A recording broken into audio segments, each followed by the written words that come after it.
But right here, buddy, that's a tattoo. Wow, that's David Dunham. Fact or fiction? Eric Dungey had no chance away. Flips it to Watkins again. This is the Nachos and Analysis College Football Show, presented by Pump Monkey Septic Services.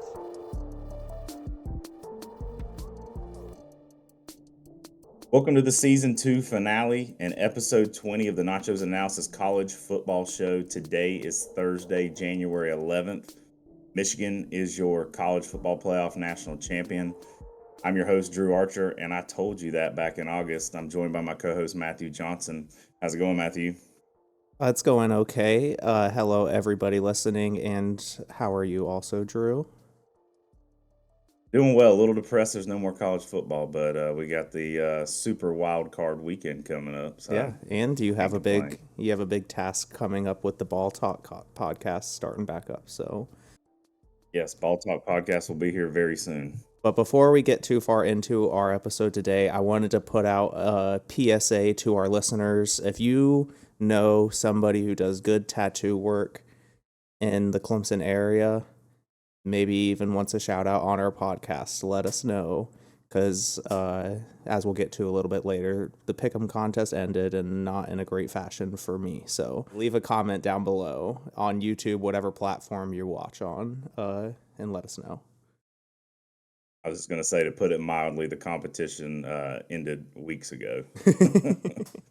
I don't know. I mean, I did kind of have to start doing some like desperate tactics to like see if I could get in at the end, just throwing everything at the wall, but nothing ended up working out. So, but we are fresh off a national championship game. Drew, did you watch it? I watched it. I think I threw out Michigan. I know I gave that as my national championship pick back in the preseason, and I picked Michigan to cover the spread the other night. But then, with my own money and my own desires, I went the total opposite of everything I said on here.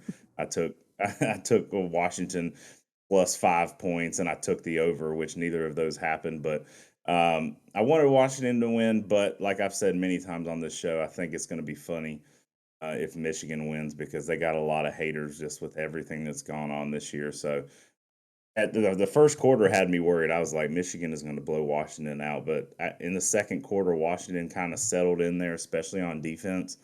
The defense gave them an opportunity to not only stay in the game, but to win the game. The offense just did not look like the offense we saw in the semifinal game. And you can credit that to Michigan and their defense. Their defense was solid Monday night. Yeah, that's the biggest point that I took away from the game, and it was kind of something that we talked about going into it is Washington's offensive line and Michael Penix Jr. going to be able to make enough time to get throws off, or just stand in the face of pressure and get the throws off that he needs to, and unfortunately, he could not. Michigan's defense prevailed, and the pressure was too much.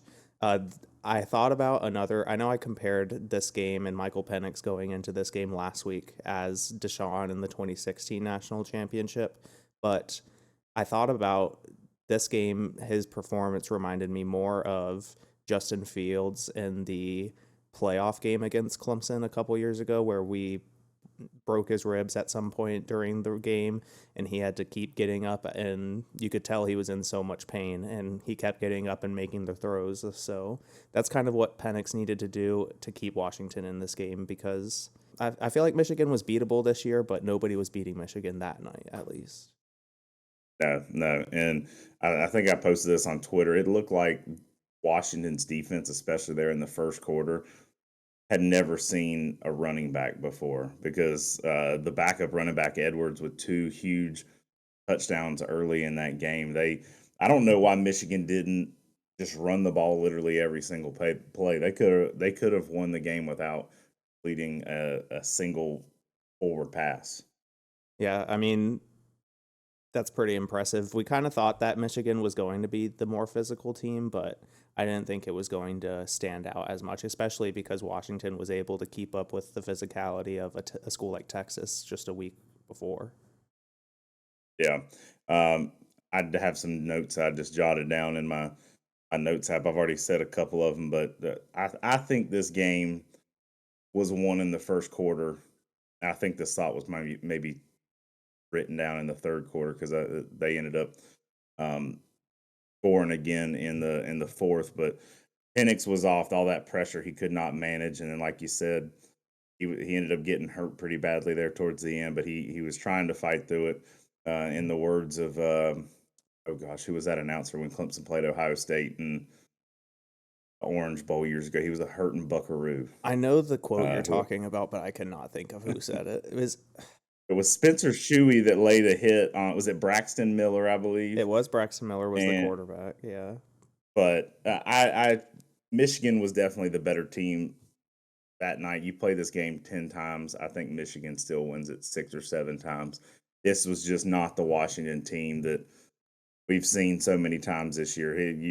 The semifinal game, Penix could not put the ball more perfectly, and then he was just missing passes that he was ordinarily making throughout this entire season. Yeah, again, Michigan's pressure really forced that because he never looked comfortable in the pocket and he never had enough time to really get set back there and make a good throw. A lot of his throws were kind of off the back foot and, poor fundamentals, but they had to be. And I was still pretty impressed with where he was able to get the ball in those situations, but obviously he wasn't dropping the dimes that he was against Texas in the playoff game. So I had one other thing I wanted to say about this game, just kind of overall. I'm okay with Michigan winning the national championship, but it just feels a little weird because just with everything that happened this year with Michigan, obviously the cheating allegations, I feel like they kind of got away with it in a sense, and like all of their past cheating, all that information that came to light this year was just reduced to a 6-game suspension for the head coach and firing the fall guy. And was that enough to right the wrong of Michigan? I don't know that it's enough to right the wrong, but college football, college athletics as a whole, whether people want to admit it or talk about it, it's always been about cheating. Now you can openly pay players, and what we were used to years ago when it came to recruiting and how all that goes is now just out in the open right in front of our face and that kind of stuff. So it's definitely a weird time in college football because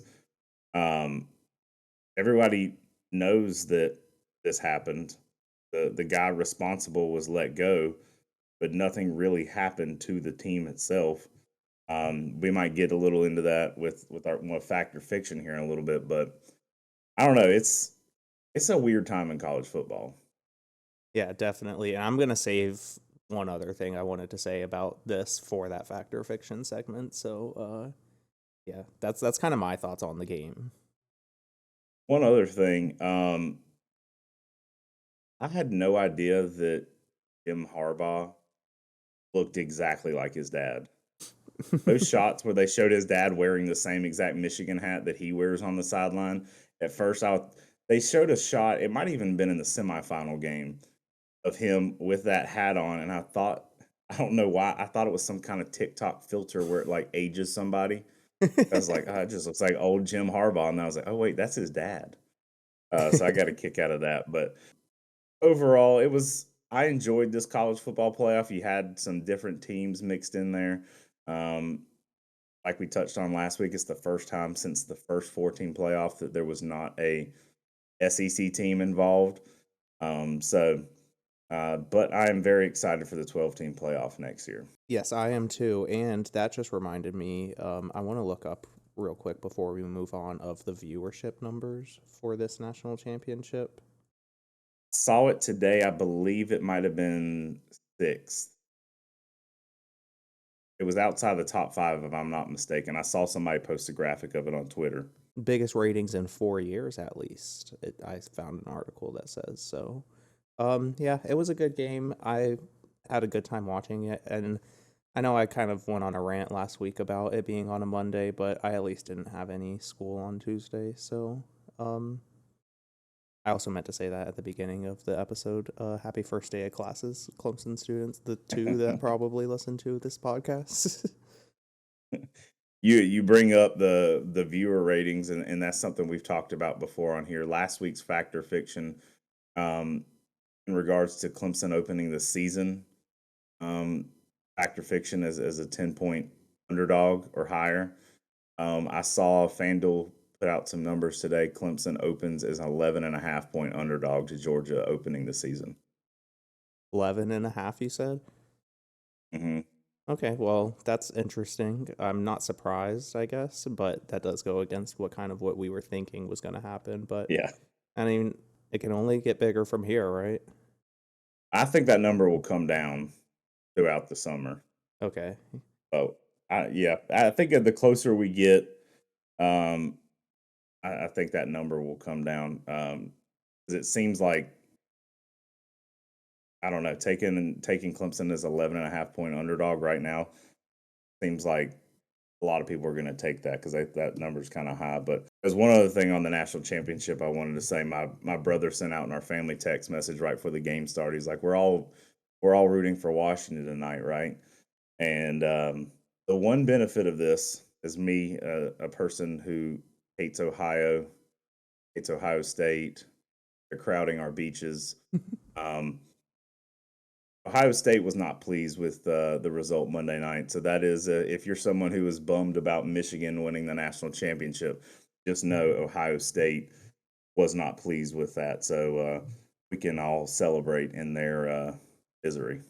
Yeah, I could feel a little bit better about this game because of that. So thank you. I did find, I'll read it out. This is ESPN PR on Twitter or X. They tweeted out a couple stats from the broadcast. They don't have a full ranking, but the best audience since year 6, which was the Clemson LSU in New Orleans, up 45% year over year, peak of 28 million viewers, and most watched 3-game college football playoff since year 4, which is 2018. Which I guess would be the year Clemson won, 44. Yeah. So, yeah, very good viewership for that game, and people are interested in football outside of the Southeast. Who would have thought? Yeah, who would have thought? Before we transition to our final Twitter poll of this season, we got to shout out our loyal sponsor who's been with us since the very beginning, episode 1, season 2, Pump Monkey Septic Service. If you have septic tank issues and you need to get those resolved, or you think you might but just want to have somebody come out and check, give Alan Powell at Pump Monkey Septic Service a call. You can reach them at 864-710-2211. Alan is a Clemson alumni and lives and works here in the upstate of South Carolina. So if you need septic tank issues taken care of, give them a call at 864-710-2211. When the dump's funky, call Pump Monkey. Twitter polls.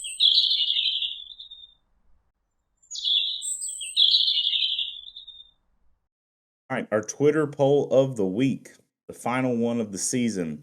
Who is your way too early 2024 national champion? The first year of the 12-team playoff. And I looked up the odds immediately following Monday's national championship, and I basically just put the top 4 teams with the best odds. So the options were Georgia, Alabama, Ohio State, and Texas. Ooh, breaking news. Won't be breaking by the time this airs. Nick Saban announced he is retiring. Very interesting. I guess we need to add an extra segment to the end of our episode. Yeah, I guess we should talk about the legacy of Nick Saban. Yeah, we'll do a full expose. We'll work it out while we're recording and when we get to that segment. All right, so that might affect these odds of this poll I just threw out because Alabama has the second best odds according to FanDuel as we sit here on January 10th. And this poll went out about a day prior to the news of Alabama's coach retiring. So Georgia, Alabama, Ohio State, and Texas. Matthew, what are your thoughts on this poll? So I'm not leaning towards any one of these 4 teams. So I would just throw out Clemson as a joke or just for fun because we have a good chance, I think. But Yeah. I mostly don't think it'll be one of these four big teams, I guess, especially now with Alabama and Nick Saban not being there. That's going to be really interesting to see who they choose to take over that program. But I think the 12-team playoff that you mentioned is going to be a big factor in 2024's national champion. So I'm hoping we get a surprise. But I guess this answers my question. I had wrote down when I read this, how did you leave off Michigan? Off of the top four, where they just won like the day before you made this poll, but they weren't the top four odds.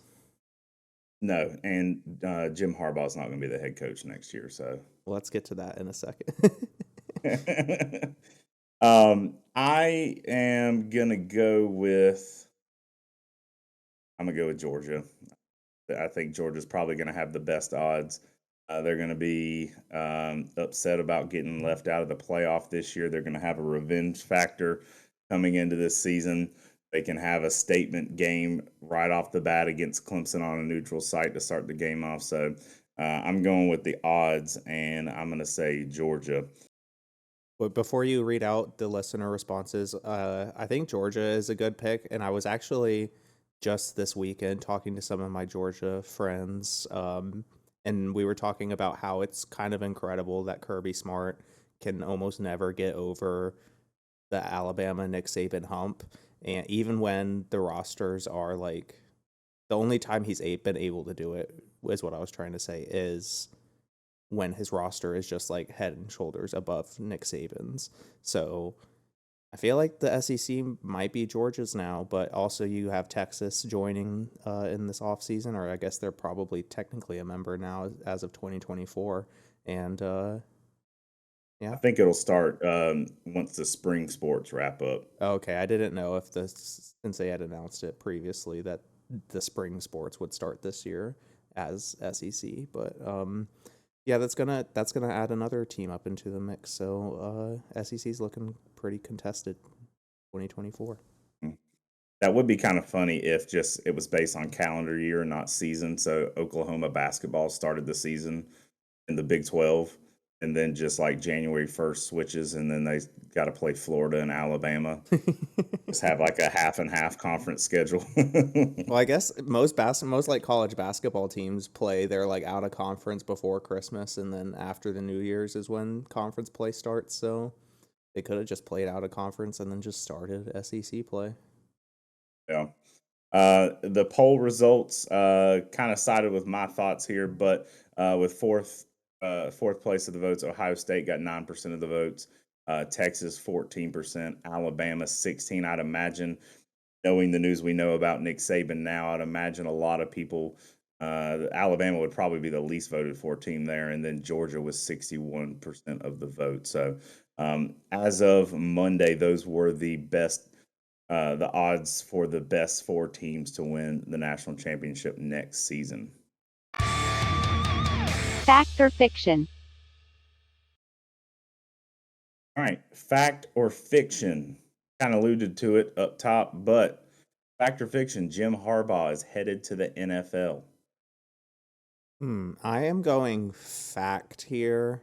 I don't know for sure, obviously. I'm not in Jim Harbaugh's family, but there's a lot of good jobs available in the league right now. You just had Bill Belichick and the Patriots parting ways. The Titans just, I don't understand why I got rid of Mike Vrabel. That was insane. Yeah, That was a complete shock. I mean, he had like one or two bad seasons, but I think overall he's one of the best coaches in the NFL. But I think there's a lot of good jobs available right now for Harbaugh to make a jump. It would be pretty cool to see him take over the Patriots. So I could see the New England front office wanting to go with that. So I'm going fact. I vote that Connor Stallions gets an interview as the head coach replacement at Michigan, though. I'm going to say fact as well, but how funny would it be if Jim Harbaugh leaves Michigan to go to Alabama? I don't think he'd do that. He's a Michigan man, but I say fact. I think he's going to the NFL. I think as we stand today, I think that the Chargers for the front runner, but you'd have to imagine that between Jim Harbaugh and Vrabel, those are going to be the two biggest coaches in demand with all these job openings in the NFL now. So I'm going to say fact there. Fact or fiction? Michigan's national championship will be vacated within 5 years. I like this one. I'm saying fact. Obviously, I had my little spiel earlier about feeling like they got away with it. So I'm going to say fact. I hope so. My thought right now, like the way I'm thinking why they didn't get more punishment handed down to them is because the Big Ten and the NCAA started investigating these claims and realized that this issue is not just Michigan, that this is an every school type of thing. So it almost feels like they just kind of like let it be. This one went public, give them a reprimanding, and then just move on. So I'm going fact, but we'll see. I'm going to go fact as well. I think it's going to happen. Does it really matter? All these players are going to get. They're going to have these trophies, these rings. They're going to get higher NIL money. They're going to get all the benefits of being a national champion. And then maybe a year or 2 or 3 down the road, it's going to get vacated. No one's really going to care. What are you going to do? Make them take the sign off the stadium? But I do think within the next 5 years that this national championship will be vacated. Fact or fiction? Michael Penix Jr. will have a better NFL career than Jaden Daniels. All right, I'm thinking fact again. 3 straight facts for the last fact or fiction. I think Penix's game translates better to the NFL than Jaden Daniels. From what I've seen of Jaden Daniels, he is very run focused and kind of does the entire LSU offense by himself. I think that's not going to translate very well to the NFL because he's going to get hit a couple times and not be able to get up. So, no offense, I think Jaden Daniels is a great player, still deserving of the Heisman, but I think Penix is built a little differently, and he's built to play at the next level. I'm going to disagree. I'm going to say fiction. Jaden or Michael Penix is like 30 years old at this point. He's been in college longer than Hunter Renfrow. But he's had the advantage of being that older, more mature guy going up against 18, 19, 20-year-olds for the last few years. And I know he's battled with injuries that could also play into his NFL career. So I'm going to say fiction. I think Jaden Daniels has a better NFL career. I do want to throw out a bonus fact or fiction. Fact or fiction, we have seen Dabo Swinney coach his final game in Death Valley as he's headed to Tuscaloosa, Alabama. I'm saying fiction. I think Dabo is here to stay. I'm sure he got this ESPN notification also and hasn't reconsidered his position at Clemson yet. At one point in time, I was in the camp that when Nick Saban retires, Dabo leaves. I no longer feel that way now. But Alabama gives them a call, right? They have to. Yeah, I feel like you have to. And like Dabo has fallen, like his teams have fallen off the last couple of years from national prominence, but he is one of the, I guess now 5 active FBS coaches with a national championship. I guess now 4 since we just had Harbaugh replace Nick Saban as that 4th. And one of 2 to win 2 national titles, and Kirby Smart. Oh yeah, true. So, I mean, you can't really get much better at building a program from the ground up than what Dabo did at Clemson. So, not that he even needs to do that. Alabama. I think Alabama goes in a different direction. I think they end up going. I think they give Coach Prime a call. Even, I think they're more likely to get him. Maybe even Lane Kiffin. I hope Lane Kiffin. I would love Lane Kiffin, the head coach at Alabama. I mean, I don't know if he aligns very well with Alabama's like board's morals, but I think he's a good coach and would fit the position. All right. Should we talk about the final week of the Pick'em contest? We don't have to really. I mean, there's nothing to talk about, is there? We can skim through it. I just want to not to rub it in any way. I just want to point out the fact that I got 50 points this year. Yeah, that isn't. It's pretty incredible, honestly. Like, I think you were keeping track of at one point if we had like 4 picks a week, and we picked what, like 16 weeks. I have to go back because with the playoffs and the Army Navy game and that kind of stuff, I can go back and figure out how many picks we had, but I definitely had over 55% percentage, which is outstanding picking against the spread. So Yeah. Did want to point that out to our listeners. However, my only problem is I give these picks out on the show, and then oftentimes I pick different games or even contradict what I said on the show with my own money when I'm betting on these games. So me personally in my wallet, I did not have as successful of a year as I did on this show.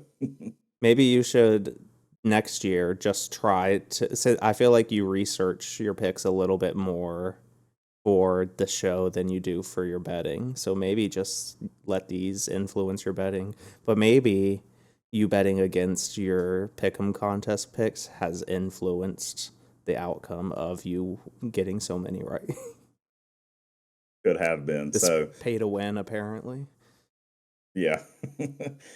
So the way it shakes out, 50 points for myself, 31 for Matthew.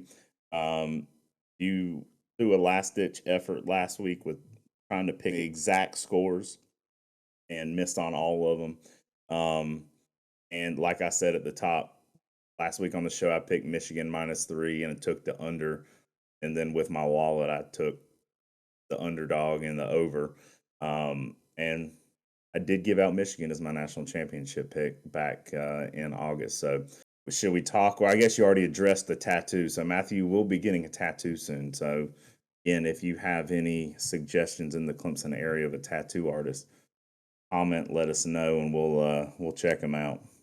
I did want to point out also, I don't know if we talked about this in our preseason episode, but I think if you pick the national champion in the first episode and get it right, that's at least worth 2 points. So I bumped that one up to worth 2 points. So technically 49 correct throughout however many we guessed. But great year from Drew. Congratulations. Thank you. I do appreciate that extra point to get me to that nice even 50 number. So we will make content out of Matthew's punishment and getting a tattoo at some point. We'll kind of, if you don't follow us on Twitter, follow us there. We'll keep you updated and posted on that there. So overall, it was a fun college football season. It was, I'm sad to see it go. Yeah, this was a good one, but with all that being said, it kind of leads us into some more off-season talk and leading into 2024. There's a couple new news things that's happened this week. Riggs Falconberry, linebacker, enters the transfer portal as a graduate transfer with 2 years of eligibility remaining. I don't know who this is. I'm going to be honest. Either had no clue, but I was on my For You page on Twitter, and he popped up. I confirmed that he was in fact a Clemson player, so I did make a graphic and post it. Hey, I do feel bad for him because I did tag him in it, and people were commenting like, "Who is this?" I mean, we at least were fair and gave him the graphic with all the other players that were. But this is a complete side tangent. It just reminded me because I thought of Brandon Spector transferring. I don't know if you got to watch the Bills game this Sunday. They played primetime, I believe, against the Dolphins, possibly. Oh, the Dolphins, yes. Yeah. Sunday night, yeah. Balin Spector had a really good game in that. I think there's some injuries, and he got featured, started at middle linebacker, I believe, and had a great game. So shout out to former Tiger, Balin Spector.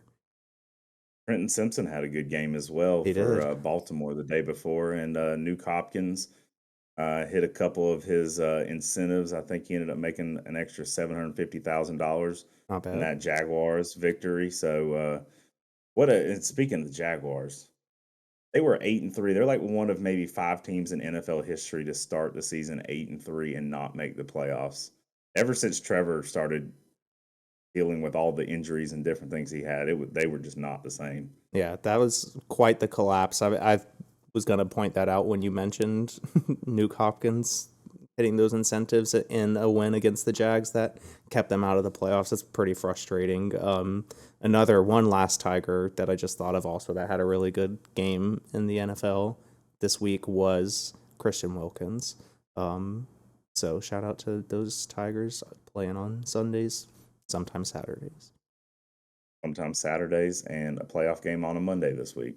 That one's a head scratcher for me that we got a wild card game on Monday Night Football this upcoming week. And we had a Monday Night Football broadcast on like a Friday or Saturday this year. Yeah. Only other news that we have involving Clemson. Clemson fell to North Carolina this past Saturday in basketball. But the story on Twitter was about Dabo and his black eye. Apparently, he took either an elbow or a ball to the eye, had some stitches. So naturally, especially with the person Dabo is, the memes and the commentary went wild on Twitter.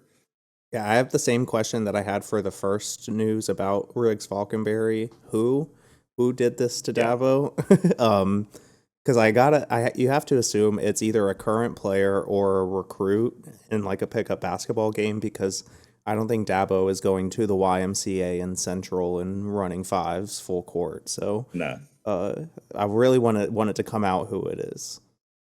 I'd like to think that it was like a mid-year enrollee freshman who's just out there playing, and then now he's in this awkward spot where he busted Dabo's eye.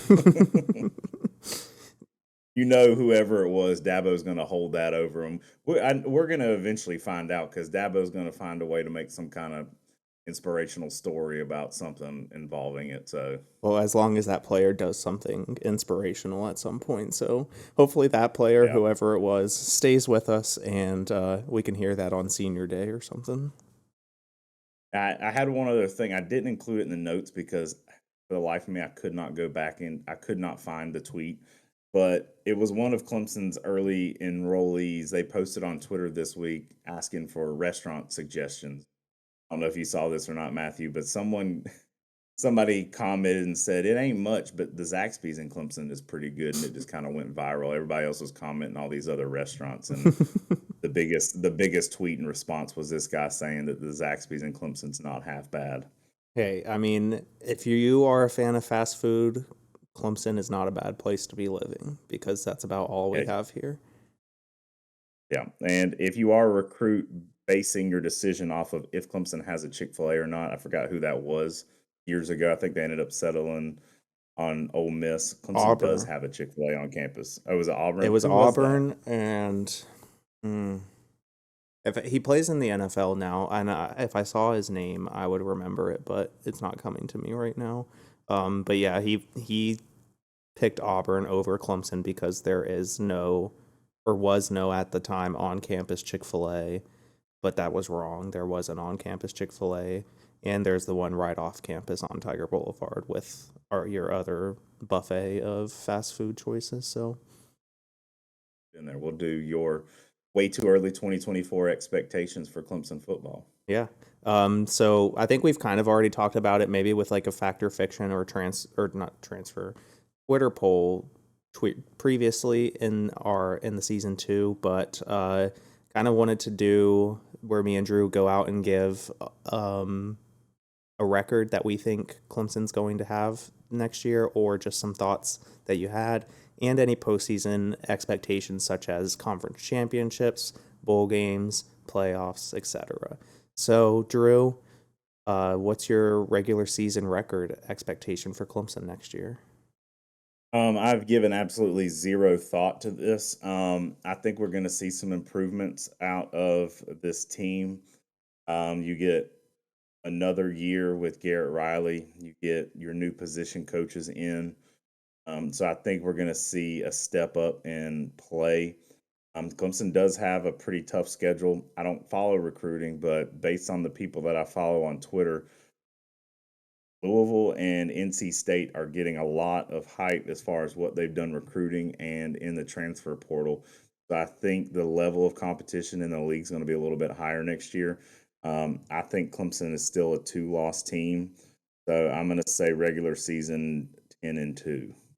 Okay, that's not too far off from what I'm thinking. I'm thinking 9-3 in the regular season with 2 conference losses also, but I'm also assuming to lose the opener to Georgia. So that's why I upped it to 3. I was going to say 10-2 also, but I feel like there's going to be 2 conference losses in there with, you have NC State, Louisville, Florida State's going to be decent again. Just a pretty tight league in the ACC next year. Everybody just wants to be the best mid team that they can be. So, with that, Drew, any postseason expectations? Assuming that one of those 2 losses that I gave out is to Georgia, that would imply that Clemson makes it through the league with just 1 loss. So I'm going to say Clemson makes the ACC championship and they play Florida State, mainly because I'd love to have that game in the ACC championship. Yeah, that's a good idea. I was thinking, since in my scenario we lost 2 conference games, that we are not making the ACC championship next year. But I do think we'll make a play-in game for the 12-team playoff and win at least 1 game in the playoff bracket. So that's kind of where I'm hoping next season ends up, is a home playoff game in Death Valley. That would be insane. I wish it would have happened this past year as my last football season as a student, but I'll get over it. What are the odds that one of the new members of the ACC make the conference championship game? So SMU, Stanford, and Cal. Yeah. I think almost 0. SMU probably has the best chance, but they might have some reality hit them. Yeah, we'll be interesting seeing them take a step up into Power 5. I saw a couple way too early preseason polls, and SMU is ranked in at least one of them. So I don't know anything about them, but there might be some expectations for the ponies there. So there's gonna be a next year is going to be so confusing because we now have a 12-team playoff. There's a lot that factors into that, whether you're a conference champion or an at-large bid. You got all these new teams moving to different conferences. Throw that into the transfer portal where people are constantly moving. I'm not going to know anything about who or what next year. You got some homework to do this offseason, apparently. Yeah, apparently so. One other Clemson news I just remembered. I think I saw that Sage Ennis announced that he's transferring to Virginia. So staying in the conference, going and playing for Tony Elliott. Oh, gotcha. I thought he had announced at one point that he was going to Florida A&M. He did, and I think Willie Simmons, the coach there, I don't know if he left on his own or was fired, but I don't think he's going to be there next year. So I think after that, he ended up changing up his recruitment. Gotcha. That makes sense. But sorry for the unprofessional nature of this, but if you were listening, obviously we just got this news during recording. So to commemorate the career of Nick Saban at Alabama, I'm just going to read some stuff off of his Wikipedia page. So I didn't know that Nick Saban was born in West Virginia in 1951. He played football at Kent State as a defensive back. I didn't know that either. But mostly, Nick Saban started coaching in Alabama at, 2007, won 6 national championships at Alabama, and since 2007, probably one of the best head coaching runs that we will ever see in college football. So, I mean, Kirby has a chance to do it, but I don't think he's on the level he kind of inherited. Was that saying that people say that they were born on third base and say they hit a triple? Yeah. Or born on third base said claim they hit a home run. Oh yeah. So yeah, I mean, I don't really, Drew, I know you're a bigger Nick Saban fan than I am. Do you have any happy memories of Nick Saban? I have a couple bad ones, and that would include the time that I drove to New Orleans and we got beat, and then I had to turn around and drive the next morning straight back so Emily could get to work. that other Clemson lost. But in general, I think I mentioned it last week, similar to Bill Belichick. At one point, I disliked them, I think, just because they were successful and they were easy to dislike. But I do really like Nick Saban, and I don't think anybody will ever come close to touching what he's done there. So it'll be an interesting offseason dealing with this coaching hire, because there's that position. You got the talks of, like we said, with Jim Harbaugh going to the NFL. There's a lot of big time vacancies just in the sport of football in general, and I think Alabama just cemented its spot as the number one talking point of all of the offseason. So that's going to be fascinating. And you never want to be the guy to follow the guy. So what does Alabama do next year in the first year under a new head coach? And you pointed out as well, like, do you go with someone that's younger, more innovative? Do you go with someone who's similar to a Nick Saban style? Do you go with someone who's proven they've done it before? Does Alabama try to snatch up a coach who's already won a national championship? I don't know. It should be quite interesting. And shout out to Nick Saban, greatest of all time. But excited for the future to see what happens in Tuscaloosa. Yeah, definitely. I have, before we sign off, I have one bad Nick Saban memory, which was 2008, his second season at Alabama, opened the season against Clemson in Atlanta. And Clemson had a lot of hype going into that season, arguably more than Alabama did going into that season. We had, I think that was C.J. Spiller's senior season or junior season, but it was the last year of James Davis and C.J. Spiller on the roster together, if I'm not mistaken. We just absolutely got destroyed 34-10 in that game, and I was in attendance for it, I believe. So that's my Nick Saban memory. Thank you for everything you did for college football. I know you're a big listener of the Nachos and Analysis college football show. Enjoy retirement, and I hope, where is it, Lake Burton? He has a house on in Georgia, so maybe we'll see you out there sometime. Yeah, it's going to be a new world with Nick Saban no longer being there. To that game you brought up in 2008, what was the running back's name that fumbled the opening play right there? Jamie Harper. It wasn't James Davis or Jamie Harper. Yeah. So it wasn't James Davis or C.J. Spiller, but that just set the tone. I think Clemson was favored in that game, and you are correct. They did get a lot of hype heading into that season, and I believe that was either Nick's first or second season in Alabama. Yeah, it was his second, and Clemson entered that game ranked number 9. So that's the preseason hype Clemson was getting at that time. Pretty crazy stuff. I also it's pretty interesting that we're entering 2024 football season wise with Bill Belichick not at the Patriots and Nick Saban not at Alabama. So something that hasn't happened in almost my entire lifetime. We'll have the first season happen this year, so it'll be very interesting. I will point out one thing. This is just instant reaction. I'm in a group text with some people from the Cajun Cafe, one of which is very close with Thad Turnipseed. So maybe we can be the first ones to make headlines with coaching talk or whatever. But Thad Turnipseed has, I guess he's not on record. Maybe I shouldn't say it, but Texas or Alabama looking at D'Amico Ryans from the Texans as the Alabama replacement for Nick Saban. That's an interesting one, and not one I would have thought of. So I wouldn't want that to happen. I want D'Amico Ryans to build what he has at the Texans, because I think they could be really good. They got lucky that the Panthers are inept. Yeah. And I think the Panthers will continue to be inept as long as David Tepper is the owner there. Maybe that won't happen. Maybe that won't last for much longer, though. So, but we'll see. I think that is everything we had for season 2. And I guess we'll address it now. We did not get Gerald on, obviously.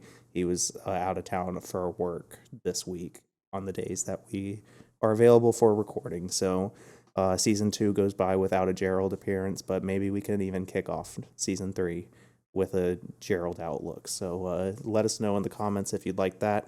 thank you again for supporting on YouTube. We had a really big year on YouTube. So thank you all for watching, liking, and subscribing. Absolutely. Yeah. Thank y'all. It's been a fun season. A lot of college football discussed here. Thank you to everybody that participates each week in our Twitter poll, getting in on the comments and that kind of stuff.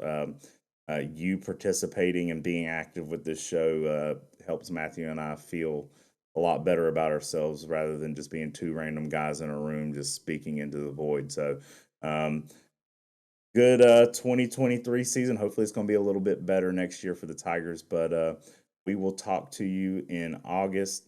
The Ball Talk podcast, if you're interested in baseball and softball, will be coming up.